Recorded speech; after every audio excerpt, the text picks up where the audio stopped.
우리는 예수님의 산상수훈의 말씀을 계속 살펴보고 있습니다. 여러분, 지난 시간 우리가 언급했듯이 이 7장 13절부터 우리 마지막 이제 산상수훈 결론 부분까지는 이제 주님께서 네 가지의 대조를 들어주셔서 이 좁은 문과 넓은 문, 그리고 참 선지자와 거짓 선지자, 참 신자와 거짓 신자, 반석 위에 지은 집, 모래 위에 지은 집이라는 네 가지의 대조를 들어서 우리 신자들에게 우리 주님은 두 가지의 길 중에 하나만 택할 것을 우리에게 촉구하고 있는 것을 보게 돼요.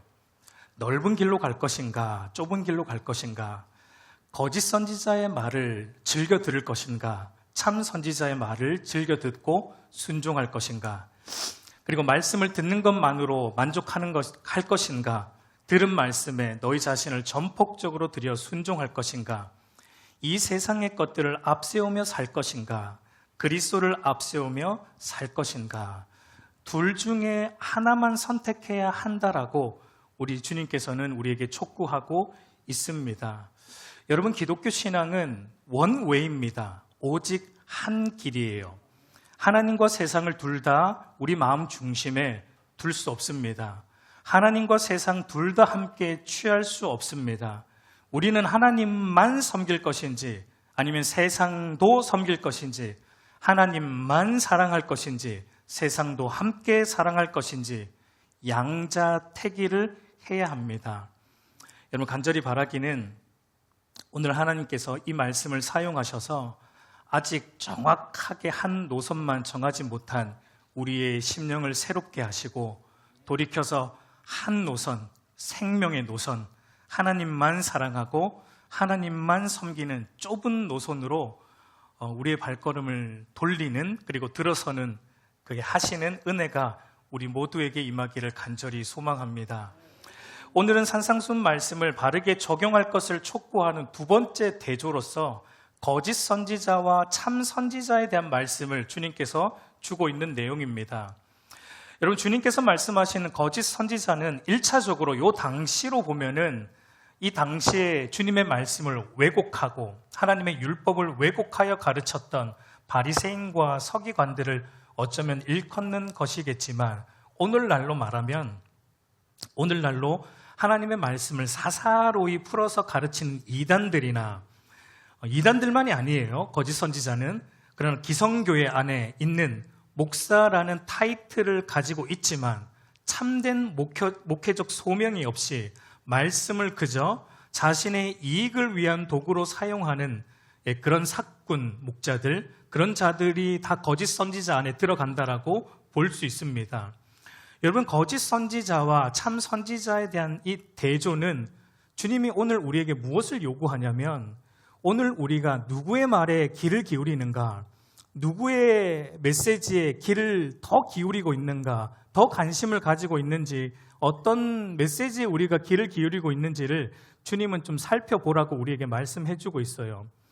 우리가 귀를 기울이고 자주 듣는 메시지가 정말 참된 선지자, 참된 목회자가 전하는 말씀인가, 아니면 거짓된 목회자가 전하는 쉬운 복음, 물탄 복음, 다른 복음, 이것을 우리가 즐겨 듣고 있는지 살펴보라는 것입니다. 그러니까 우리가 무슨 말씀을 즐겨 듣고 어느 말씀에 반응하고 있는지를 보면 우리의 신앙이 참 신앙인지 거짓된 신앙인지 분별할 수 있다는 것입니다. 여러분, 주님은 하나님 나라의 복음인 이 산상수훈의 말씀을 진실로 믿는 신자에게 나타나는 마땅한 신앙의 모습이 첫 번째 대조를 통해 뭐라고 말씀해 주셨습니까? 좁은 문으로 들어가고 좁은 길을 걸어가는 신앙으로 살아간다라는 거예요. 여러분, 좁은 문과 좁은 길로 가는 것은 지난주에 우리가 말씀드렸지만 신학적으로 보면은 뭘 의미했습니까? 우리가 거듭나야 되고, 거듭남을 통해 나오는 하나님 말씀대로 살아가는, 나의 죄에 대해서 죽고 의에 대해서 날마다 살아가는 거룩한 성화의 삶, 거듭남과 회심과 그리고 성화의 삶을 살아가야 된다라는 것을 말씀하셨습니다. 그리고 나서 여러분, 이제 거짓 선지자에 대한 말씀을 우리 주님이 두 번째로 우리에게 주고 있다라는 점을 우리가 좀 유심히 생각해 봐야 돼요. 여러분, 그 말은 뭐냐면, 우리가 좁은 문으로 들어서고 좁은 길로 가고자 하면은 우리 주위에 항상 뭐가 있다는 겁니까? 거짓 선지자들의 미혹함이 있다라는 것을 우리에게 말하고 있어요. 여러분, 거짓 선지자들이 주로 있는 위치가 어디일까요? 넓은 문 앞일까요? 좁은 문 앞일까요? 좁은 문 앞에 거짓 선지자들이 많이 포진되어 있다라는 것을 주님은 이런 순서로 우리에게 말씀해주고 있는 거예요. 그래서 주님은 좁은 문과 좁은 길로 가는 그의 제자들에게 오늘 이렇게 말씀하십니다. 15절 말씀을 보면 거짓 선지자들을 삼가라. 양의 옷을 입고 너희에게 나오나 속에는 노력하는 일이라 라고 말합니다. 주님은 좁은 문으로 들어가는 신자들에게 너희는 거짓 선지자들을 삼가라 라고 말합니다. 여러분, 이 삼가라라는 말이 헬라어 원문으로 보면은 이 동사, 명령형 동사인데 시제가 현재 능동태 시제입니다. 그러니까 이 말은 뭐냐면 끝나지 않는 명령이에요.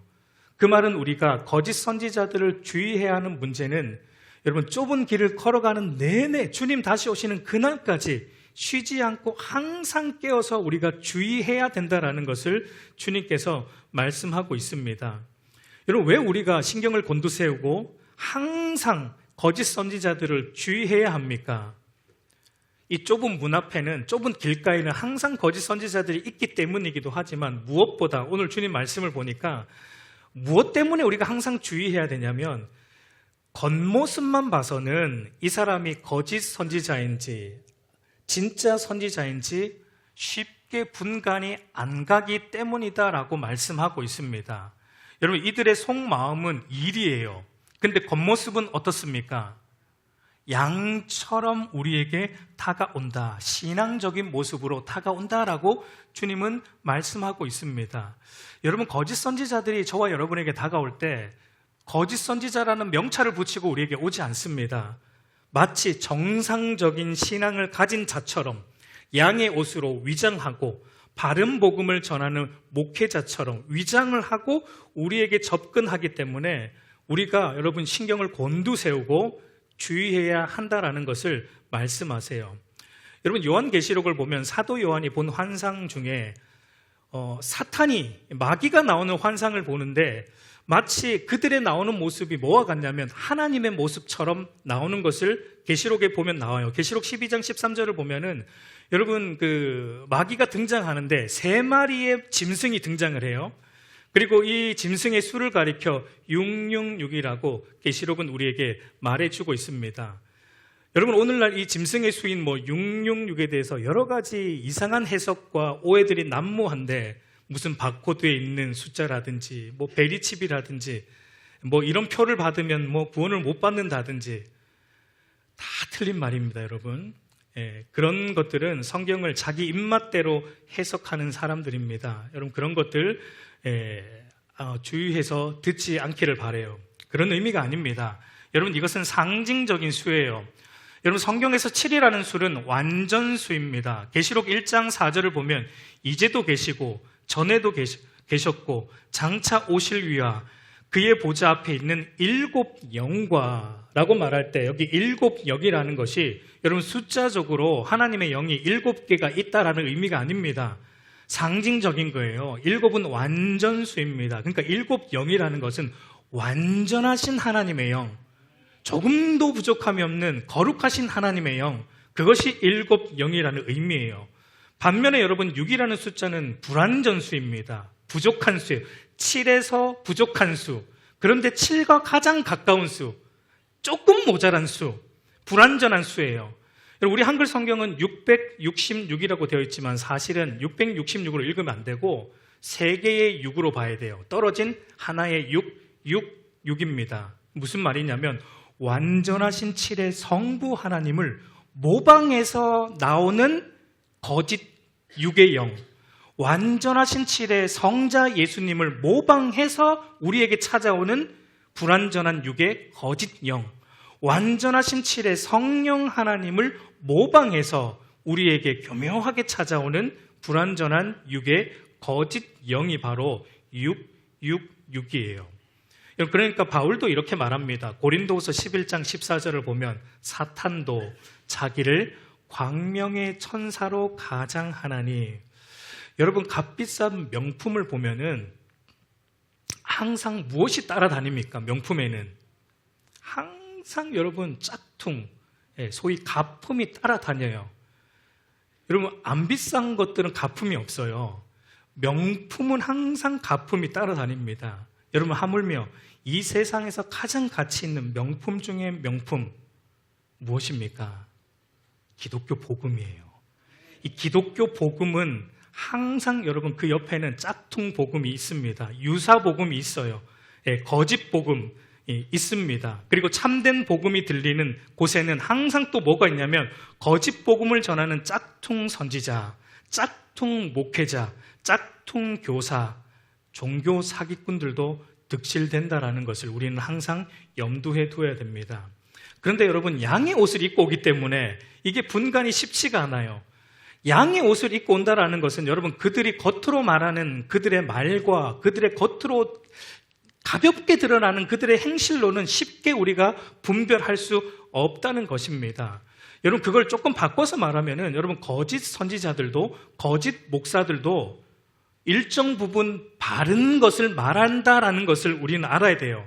일정 부분 바른 성경을 말하고 일정 부분 그들도 바르게 행동한다라는 것을 우리는 알아야 돼요. 여러분, 사실 이 점이 무서운 점입니다. 그들의 겉모습만 봐서는 쉽게 분별하기 힘들다는 겁니다. 여러분, 목사라는 타이틀이 있다고 다 참된 목회자가 아니다라는 것을 여러분 생각하셔야 돼요. 여러분, 제가 목사이기 때문에 제 말을 무조건 따라서는 안 됩니다. 여러분, 최동준 목사가 설교하는 내용이 정말 하나님의 바른 말씀인지, 그리고 제가 전하는 그 말씀이 바르다면 저는 그렇게 또 그 말씀대로 살아가려고 몸부림치고 있는 자인지, 여러분들이 이 두 가지를 꼼꼼히 저를 유심히 보셔야 돼요. 저를 그렇게 살펴보셔야 돼요. 오랜 시간 총체적으로 살펴보셔야 돼요. 여러분, 제가 설교는 이렇게 하는데 제가 삶으로 그렇게 살지 않는다? 설교는 이렇게 하는데 제 마음속에 말하는 그것이 중심이 있지 않다? 그러면 저는 여러분 거짓 목사입니다. 물론 저는 어떻게든 하나님 말씀을 바르게 전하려고 애쓰고 그렇게 살아가려고 몸부림치고 있습니다. 여러분들이 어떻게 보실지는 모르겠지만 그러려고 하고 있어요. 그러나 여러분, 요즘 유튜브를 통해 수많은 목사들의 설교와 가르침이 홍수처럼 쏟아져 나오고 있어요. 여러분, 잘 골라 들으셔야 돼요. 마태복음 24장 24절을 보면 이렇게 말합니다. 거짓 그리스도들과 거짓 선지자들이 일어나 큰 표적과 기사를 보여 할 수만 있으면 택하신 자들도 미혹하리라. 여러분, 세월이 지날수록 거짓 선지자, 거짓 목회자, 거짓 교사들은 더 많이 나옵니다. 여러분, 우리가 육체의 건강을 위해서 음식을 어떻게 먹습니까? 여러분, 골라 먹잖아요. 몸에 안 좋은 거 안 먹으려 하고 좋은 거 골라 먹습니다. 여러분, 우리의 영적 건강을 위해서도 여러분이 그렇게 하셔야 돼요. 목사라는 타이틀, 교회라는 타이틀 달려서 올라온다고 아무거나 막 들으면 우리의 영적 건강에 치명상을 입을 수 있다는 거 여러분들이 기억하셔야 됩니다. 여러분, 신앙생활은요, 대충 해서는 안 돼요. 사실 우리가 지난 시간에 보았지만 여러분, 좁은 문으로 가고 좁은 길로 걸어가는 거 여러분 대충 갈 수 있는 길이었습니까? 절대 대충 갈 수 없습니다. 여러분, 좁은 길은 우리 안에 있는 이 죄의 본성과 세상을 사랑하는 우리의 이 욕심과 탐심, 그리고 그것을 믿기로 우리를 시험하는 마귀와 피 흘리기까지 싸우지 않고는 절대로 걸어갈 수 없는 길이에요. 여러분, 좁은 길은요, 날마다 성령의 도우심과 은혜를 덧입지 않고는 절대로 걸어갈 수 없는 길입니다. 그렇기 때문에 여러분, 신앙생활은요, 목숨 걸고 해야 되는 거예요. 이 영적 전쟁이기 때문입니다. 근데 여러분, 오늘날 많은 그리스도인들이 반대로 살아요. 세상 것들을 얻기 위해서 치열하게 삽니다. 목숨을 걸어 삽니다. 세상의 성공과 스펙을 얻는 일에는 아주 치열하게 머리를 굴리면서 전투하듯이 삽니다.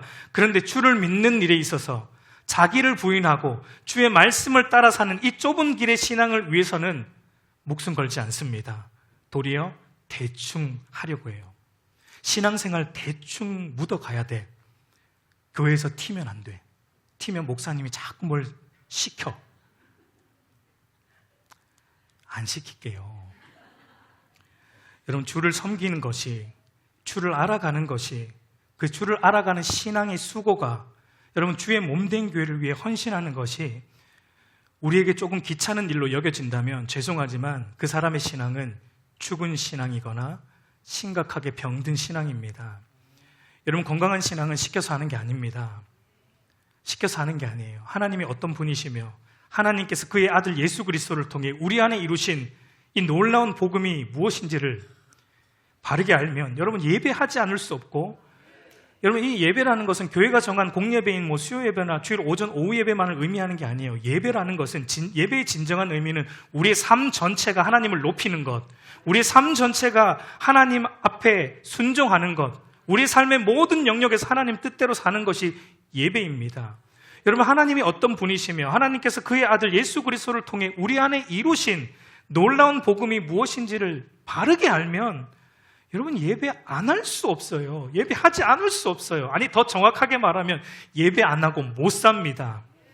누군가의 방해로 혹 못 나오게 되어도, 환경적인 여건이 여의치 않아서 피치 못할 사정으로 못 나올 수 있어도 못 나오게 되면 그 자리, 그 시간을 그 사람은 예배의 시간으로 만들어 버리는 거예요. 여러분 왜 북한에 있는 지하교회 성도들이 걸리면 죽을 걸 알면서도 그렇게 지하에 숨어서 빛도 못 보면서 예배합니까? 도대체 그 이유가 무엇입니까? 그렇게까지 해야 되나?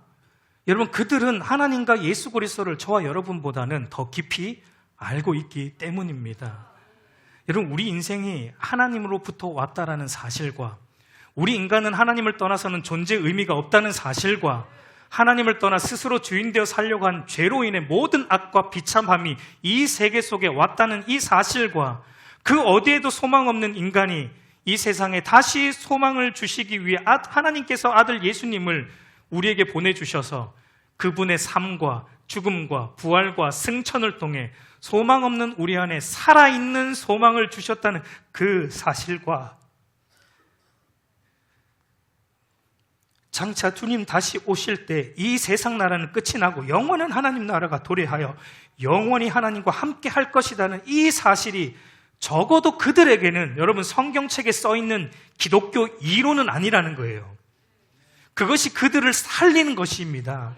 하나님의 존재와 그의 아들 예수 그리스도를 통해 우리 안에 이루신 구속의 역사가 살아가는 유일한 이유이기 때문에, 그것이 머리로만이 아니라 그들의 가슴을 뛰게 하는 유일한 이유이고 그들의 손과 발이 움직여져야 하는 유일한 이유이기 때문에 걸리면 죽을 걸 알면서도 매 순간 그렇게 하나님을 기쁨으로 예배하는 거예요. 여러분 하나님을 예배하는 것은 인간의 존재 목적인 것을 그들은 진실로 믿고 있는 것입니다.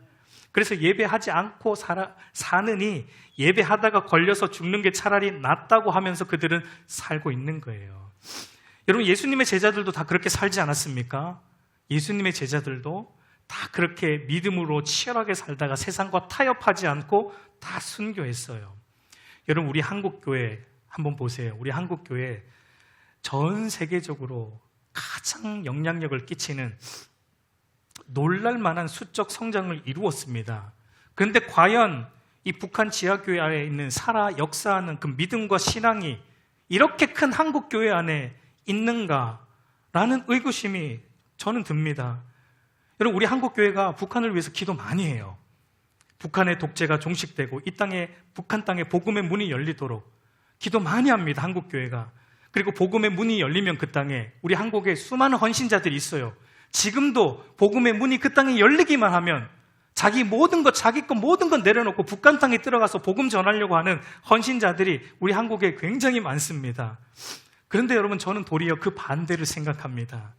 만약 북한의 독재가 종식되고 그 땅에 복음의 문이 열리면 저는 북한의 지하교회 성도들이 우리 한국으로 선교 올 것이라고 생각합니다. 형식적인 신앙으로 살아가는 한국의 수많은 썬데이 크리스찬들을 향해 여러분 북한의 지하교회 성도들이 아마 우리에게 회개할 것을 목 놓아 외칠 것입니다. 여러분 오늘 저와 여러분들에게는 하나님의 존재와 그의 아들 예수 그리스도를 통해 우리 안에 이루신 그 구속의 역사가 어떤 의미로 와 있습니까? 저와 여러분이 살아야 하는 유일한 의미가 맞습니까? 아니면 하나님의 존재가, 하나님을 믿는 신앙이 그저 이 땅에서 내가 잘 먹고 잘 살기 위한 하나의 부적처럼 붙들고 있는 것은 아닙니까? 여러분, 하나님과 그의 아들 예수 그리스도를 믿는 것과 아는 일에 여러분의 생명을 드리시기 바랍니다. 거기에 저와 여러분의 생명이 달려있기 때문입니다. 제가 일시키려고 하는 거 아니에요. 우리의 생명이 거기에 달려있기 때문이에요. 여러분, 다시 본문으로 돌아와서 그러면 이 거짓 선지자와 참 선지자를 어떻게 분별할 수 있습니까? 오늘 16절 말씀을 보면 그들의 열매로 그들을 알지니라고 말하고 있고, 20절을 보면 이러므로 그들의 열매로 그들을 알지니. 그러니까 거짓 선지자와 참 선지자를 구분할 수 있는 방법은 무엇으로 구분할 수 있는가? 그들의 열매를 통해 알 수 있다. 그들의 겉모습만 봐서는 안 되고 그들의 열매로 그들을 알 수 있다라고 말씀하세요. 그래서 주님은 가시나무에서 포도가 열리는 일이 절대 없고 엉겅퀴 에서 무화과가 열리는 일은 절대로 없다라는 것을 예로 드세요. 여러분, 나무와 열매는 하나입니다. 여러분, 사과나무에 배가 열리는 거 보셨습니까? 그런 일은 절대 없어요. 사과나무에서는 사과 열매만 열리는 게 정상입니다. 나무와 열매는 하나입니다. 그러면 여러분, 나무는 무엇이고 열매는 무엇입니까? 여기서 말하는 나무라는 것은 우리의 마음 중심을 의미할 수 있습니다. 그 사람의 마음 중심의 믿음, 그 사람이 마음 중심으로 추구하는 바가 나무라고 생각해 본다면, 열매는 뭐냐면 그 사람 마음 중심의 믿음으로부터 나오는 그 사람의 말과 행실과 그 사람의 삶의 방향과 삶의 동선과 그 사람의 삶 전체의 내용이 바로 열매라고 말할 수 있습니다. 근데 여러분, 중요한 것은요, 그 사람 마음 중심에 있는 본심이 밖에 열매로 드러나는 것은 단시간에 드러나지는 않아요. 오랜 시간에 걸쳐서 드러납니다. 여러분, 나무를 심으면 열매가 금방 맺히지 않잖아요. 아주 오랜 시간 지나서야 그 나무에 열매가 맺히는 걸 보면서 아, 이 나무가 사과나무구나, 그 열매를 보고 나무를 아는 것처럼 거짓 선지자들도 마찬가지입니다. 단시간에 드러나지 않습니다. 그래서 오늘 본문에 그들의 열매로 그들을 알지니라고 할 때 알지니라는 말이 이 동사 시제가 미래형이에요. 그들의 마음속에 악한 본심, 이 악한 열매로 드러나는 것까지는 시간이 걸린다라는 것을 의미합니다. 여러분, 그렇다면 시간이 지난 뒤에 드러나는 그들의 열매가 구체적으로 어떤 것인가? 오늘 두 가지로 저는 살펴보고자 합니다. 첫 번째는 그들의 거짓 선지자들의 열매는, 첫 번째는 그들의 입술로 선포되고 있는 그들의 거짓된 가르침, 교묘한 그들의 거짓된 가르침이고, 두 번째 열매는 말씀, 하나님의 말씀에 일치하지 않는 그들의 거짓된 행실과 생활이다라고 볼 수 있습니다. 여러분, 가르침과 생활은 불가분의 관계예요. 단시간에 드러나지 않을 수 있어도 거짓된 가르침이 거짓된 생활과 행실로 어떤 모양, 어떤 형태로든 결국은 드러나게 되어 있습니다. 여러분, 앞에서 말했지만 그들의 가르침이 처음에는 성경적으로 바를 수 있습니다. 그러나 처음에 바른 이유는 자기를 참된 선지자로 위장하기 위함이에요. 그러나 결국은 그들의 죄악된 본심이 겉으로 그들의 가르침, 그들의 행실로든 드러나게 되어 있어요. 여러분, 사실 우리가 성경적인 바른 교리를 견지하고만 있으면 이것을 분별하는 것 그리 어려운 일은 아니에요. 근데 오늘날 우리 한국교회의 문제가 뭐냐면 성경적 교리에 무지하다는 겁니다. 성경적 교리 공부 싫어해요. 이 교리 공부 안 하니까, 교리 공부에 무지하니까 뭐가 맞는지 뭐가 틀린지를 우리는 분별하지 못하는 거예요. 왜냐하면 여러분, 거짓 선지자들이 가르칠 때 10가지 중에 9개는 성경적으로 말합니다. 10가지 중에 9개는 바른 걸 말해요, 거짓 선지자들도. 그러나 마지막에 하나, 요거를 비꼬아서 잘못된 방향으로 우리 신앙을 왜곡시키려고 하는 게 거짓 선지자들의 교묘함입니다. 여러분, 이단이라는 말이 무엇입니까? 끝이 다르다는 거잖아요. 처음은 바른데 끝이 달라요. 교묘하기 때문에 우리가 바른 성경적 교리를 알고 있어야지만 이것을 분별할 수 있습니다. 먼저 여러분, 첫 번째로 그들의 악한 열매인 그들의 가르침이 어떤 형태로 드러나게 되어 있습니까?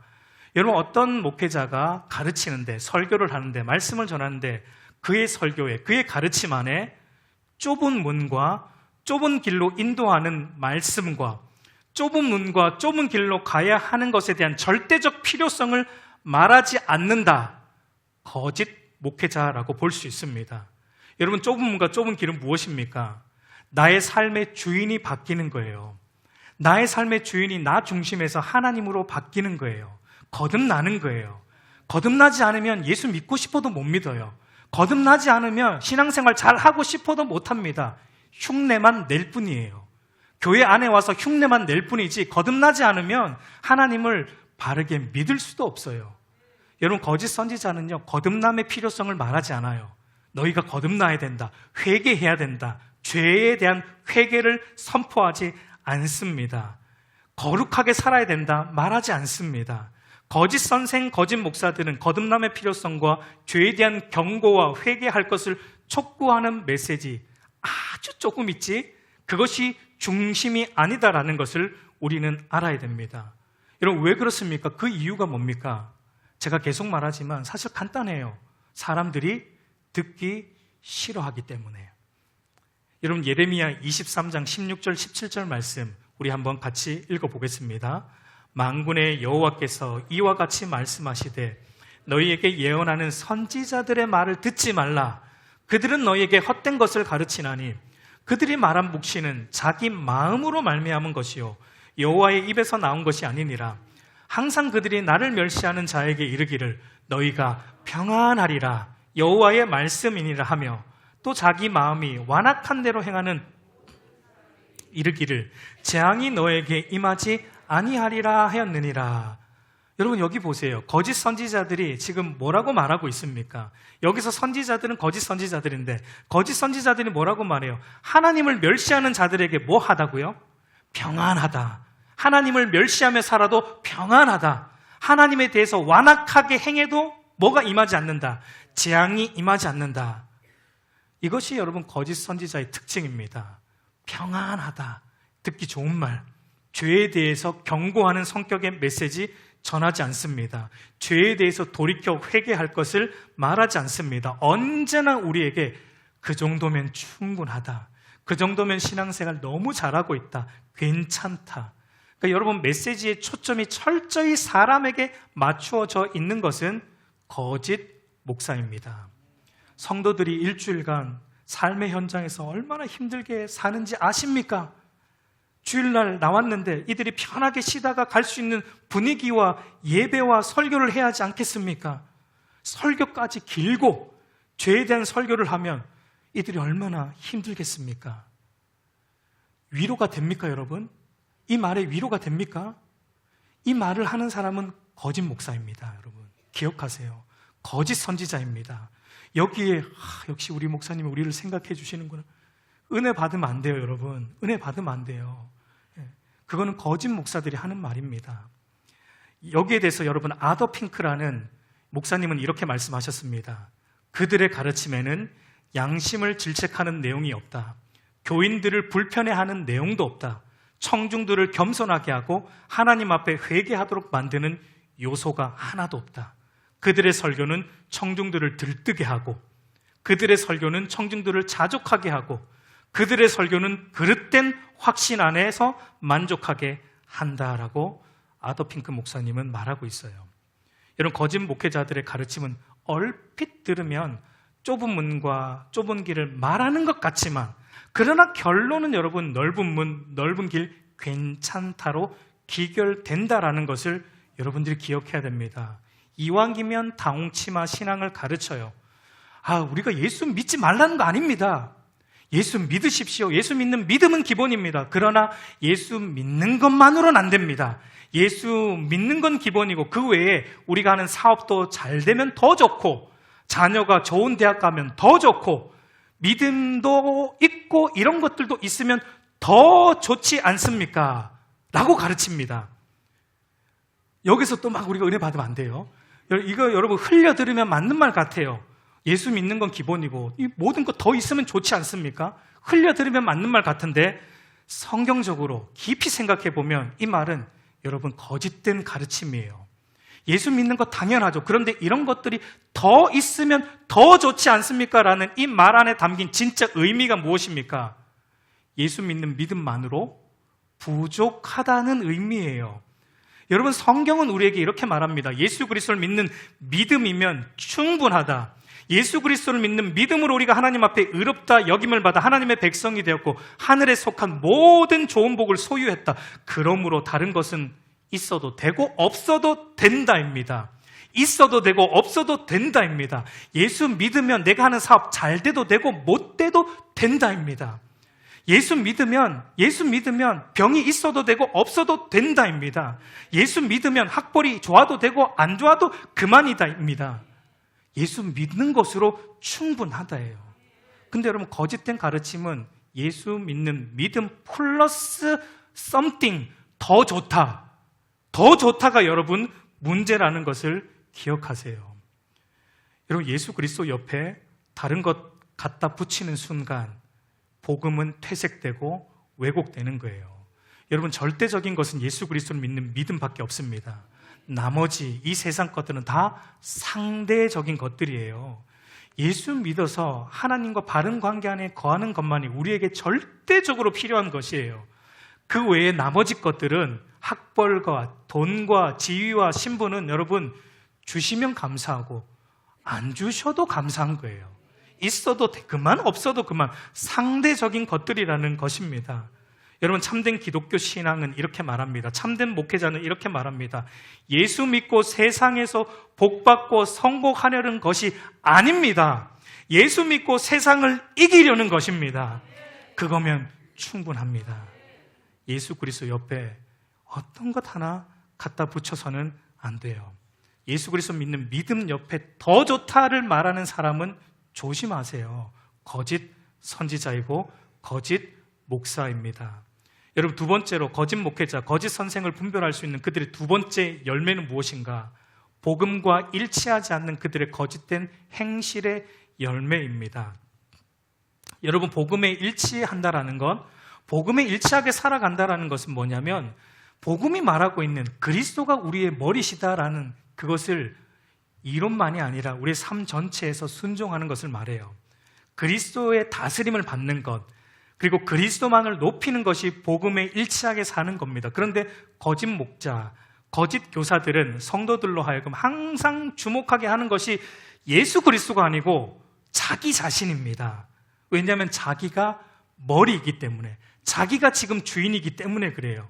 입술로는 예수 그리스도가 교회의 머리라고 말하지만 그러나 은근슬쩍 여러분, 성도들의 관심을 자기 자신에게 쏠리도록 유도한다는 겁니다. 자기를 기쁘게 하고, 거짓 목회자와 거짓 교사는 자기가 한 일을 기뻐하고 자기가 한 업적을 기뻐하고 만족해요. 그래서 성도들의 입에서 예수 그리스도를 향한 신앙 고백이 아니라 우리 목사님, 우리 누구, 이것을 자꾸 유도하게 한다라는 겁니다.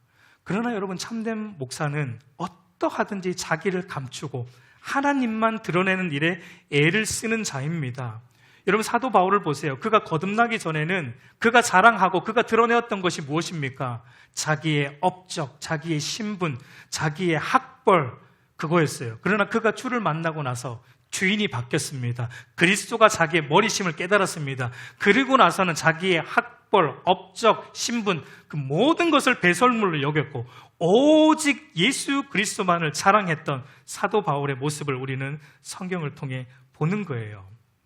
여러분, 오늘날 왜 많은 그리스도인들이 뭔가 특별한 일을 앞두고 여러분, 왜 목사님에게 안수기도 받으러 옵니까?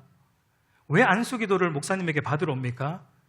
여러분, 우리 안에 이런 생각이 있죠. 솔직히 말해서 목사님에게 안수기도 받으면 그 일이 좀 더 잘 풀릴 것 같다라는 생각 있어요, 없어요? 그게 우리 안에 은연중에 자리 잡고 있어요. 맞아요, 틀려요? 틀립니다. 거짓된 가르침이에요. 의도하든 의도하지 않았든 만약 목회자가 그런 인상을 주었다면 그것은 거짓된 가르침을 준 것입니다. 여러분, 오해하지 마십시오. 제 말은 목사님에게 이젠 더 이상 기도 부탁하면 안 되겠구나, 그런 의미가 아니에요. 여러분, 기도 부탁할 일 있으면 해주세요. 제가 해야 되는 일이 성도들을 위해 기도하는 일입니다. 해주세요. 예, 저는 기도할 겁니다. 새벽마다 기도할 겁니다. 그런 마음으로 기도하는 거, 여러분, 교회의 한 지체로서 섬기고 기도하는 거 얼마든지 해야 돼요. 그러나 목사님에게 기도받으면 더 잘 되겠다라는 그런 심정으로 기도는 부탁하지 마세요. 그런 심정으로 기도받으러 여러분 오지 마세요.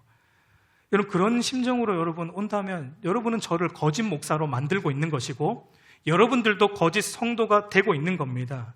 오늘날 여러분 다는 아니지만 일부 목회자들이 그것을 악용합니다. 22절을 보면, 우리가 읽진 않았지만 22절을 보면 거짓 목회자들이 여러분 뭘 하고 있어요? 주님의 이름으로 귀신을 쫓아냅니다. 거짓 목사들이 뭘 하냐면 주님의 이름으로 병도 고칩니다. 기적을 행하고 있습니다. 주님의 이름으로 놀라운 능력과 기적을 행합니다. 여러분, 기적과 주님의 이름도 들어갔고 기적도 일어나고 있어요. 목사가 기도하니까 나았습니다.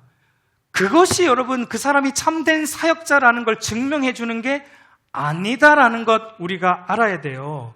여러분, 거기에 속아서는 안 돼요. 여러분, 저는 그런 능력이 없습니다. 그런 능력 받고 싶지도 않습니다. 여러분, 제가 성경을 읽으면 읽을수록, 하나님 앞에 서면 설수록 제 안에 간절히 원하는 거 하나 있어요. 우리 하나님과 우리 구주 예수 그리스도를 더 깊이 알고 싶다는 그 열망. 저는 그거 하나밖에 없습니다. 능력은 받고 싶지도 않아요. 매 순간 그 믿음에 합당하게 살고 싶다는 그거 하나밖에 없어요. 그러나 여러분, 거짓 목사, 거짓 선생은 항상 능력을 원해요. 그 이유가 뭡니까? 그런 능력을 통해서 마치 자기가 하나님과 더 가까운 특별한 신령한 사람이란 인상을 주기 원하는 것이고, 그것을 통해 사람들로부터 칭송받고자 하는 것이고, 그것을 통해 결국은 자기 이득을 취하고자 하기 때문이에요. 여러분, 기억하십시오. 하나님과 저와 여러분들 사이에 중보자는 오직 예수 그리스도 한 분밖에 없습니다. 목회자가 아니에요. 여러분, 목회자를 통해서 하나님께 나아가는 거 아니에요. 우리를 하나님께로 인도하는 분은 오직 예수 그리스도 한 분밖에 없습니다. 예수님의 이름으로 기도하면 그걸로 여러분 충분한 겁니다. 목사님이 기도 플러스 하면 더 좋잖아요.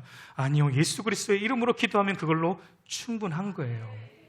여러분, 주님은 다른 복음, 이 짝퉁 복음, 쉬운 복음을 전하는 거짓 목회자들, 거짓 선생들, 그리고 그들의 말에 귀를 기울이고 있는, 그리고 따라가는 거짓 신자들의 결말이 어떻다라고 말씀하고 있습니까? 오늘 19절 말씀을 보면 아름다운 열매를 맺지 아니하는 나무마다 지켜 불에 던져지느니라 라고 말합니다. 하나님의 엄중한 심판을 면치 못할 것을 말씀하세요. 여러분, 저와 여러분이 기억해야 됩니다. 우리가 어떤 사람의 설교나 말을 들을 때 항상 이런 생각을 하며 들어야 돼요. 이 설교, 이 가르침이 예수 그리스도를 믿은 믿음만으로 구원을 받고 그 구원받은 자로서 마땅한 삶인 하나님 말씀에 순종하는 삶을 살아가게 하고, 그런 참된 구원을 받은 신자의 삶의 최고의 가치와 목적은 하나님과 그가 보내신 자 예수 그리스도밖에 없다는 것을 그 사람이 말하고 있는가? 이것만 그의 설교와 그의 삶과 그의 사역 안에 이것만 담겨 있는가? 다른 건 없는가? 우리가 그것을 총체적으로 살펴보면서 주의 깊게 우리가 들어야 한다라는 것을 오늘 주님은 우리에게 말하고 있습니다. 여러분, 오늘 이 말씀은 1차적으로 저와 같은 목회자들이 주의하여 들어야 되는 말씀이지만, 그러나 이 말씀은 모든 그리스도인들에게 하나님이 경고하고 있는 말씀이에요. 우리 사랑하는 성도 여러분, 이제 말씀을 맺겠습니다. 여러분, 오늘 우리는 어떤 종류의 말씀에 귀를 기울이고 있습니까?